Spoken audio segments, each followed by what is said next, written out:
Okay, I'm way in the middle of nowhere, so that'd be a good place to start.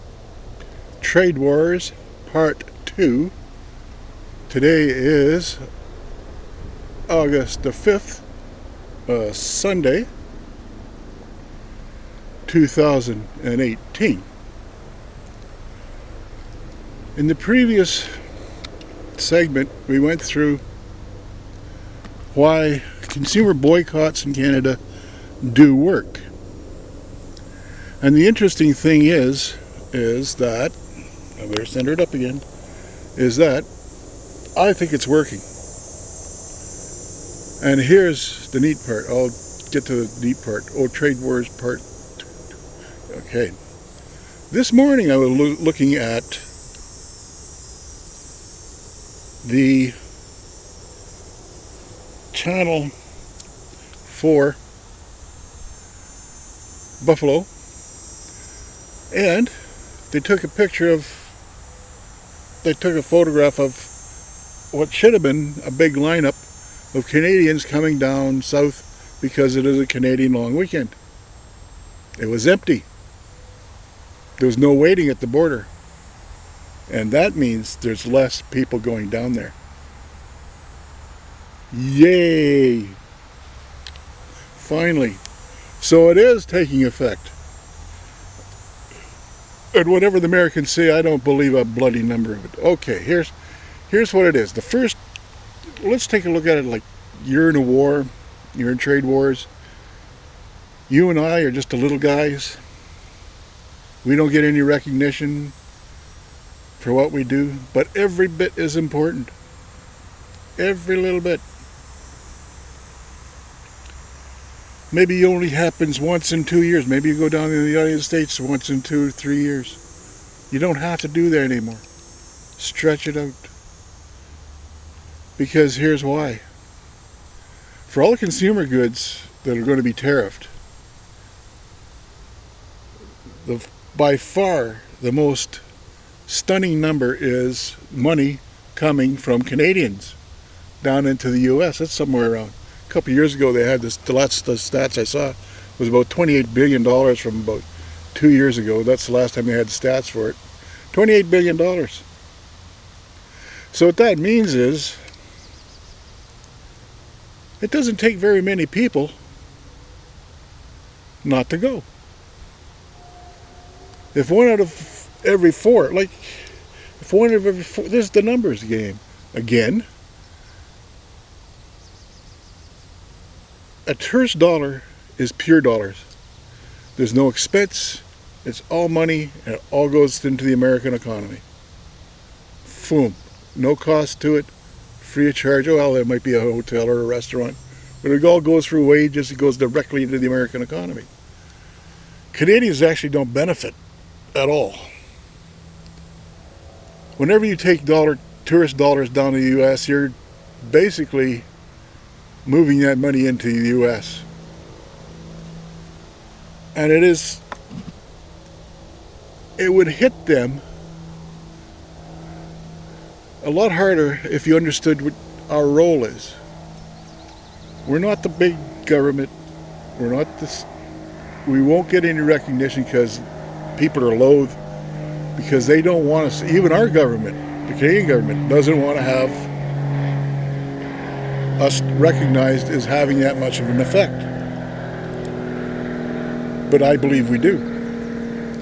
I was looking at the border crossings this morning on Channel 4, CBS, in Buffalo, and it was empty. No Canadians going down. All right. Well, not more than normal. Like this, people who have to go down there, I can understand. If they go down for work, or if they have a relative, that's neither. It's the ones that have the choice. And sometimes you want to go down there, and you've made plans to go down there from last winter. That's okay. What I'm thinking about is next year, because this trade war is going to go on for a long time. So we have what I call us little guys. We don't fly in jets. We don't go to meetings. We're stuck in our little foxholes, right? And all you see around you is you don't know what's going on. And the governments, both Canadian and the U.S., count on that. But I believe, sincerely believe, that you're having a far more dramatic effect on their economy, just a simple boycott. And they won't be able to trace it. See, that's the beauty of it. A tourist boycott is they can't trace it. They don't know why you're not coming.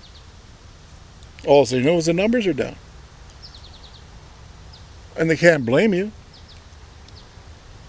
It's an anonymous vote of non-confidence, as they might say. So the tourist dollar is an important foxhole. Very important. You wouldn't believe how important it is. Because everybody believes that it's just tariffs. But if we want to win this economic war, we got to know where our foxholes are. Where I, you, and all the little nobodies can make a meaningful difference. And it's one trip at a time. It's one bottle of ketchup at a time. And that's how it works.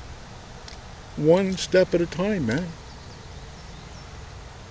And we'll win. It's just a lot of us have to do it. And we can't count on 100%. You got people who get snarky. And they don't care about Canada. They just care about lining their own pockets or sating their own greed. And they believe that they're pure as driven snow, and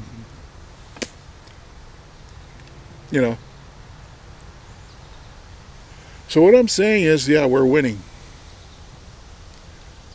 Those who have the tourist boycott, it's a good foxhole to fight from. It's okay if you want to go down there and visit it once or twice. But if you got a choice, don't. Just, Canada's a big, huge country. I just met a tourist over here at the Kilt. It's huge. They're huge, man. This is a huge country with lots of things to see and do, and you should be using it. Because, see, that money, that part of that $28 billion from 3 years ago, goes back into the Canadian economy. 100% of it. So that's how we win that war. This war. Trump's war. The war we didn't have a choice. You take care.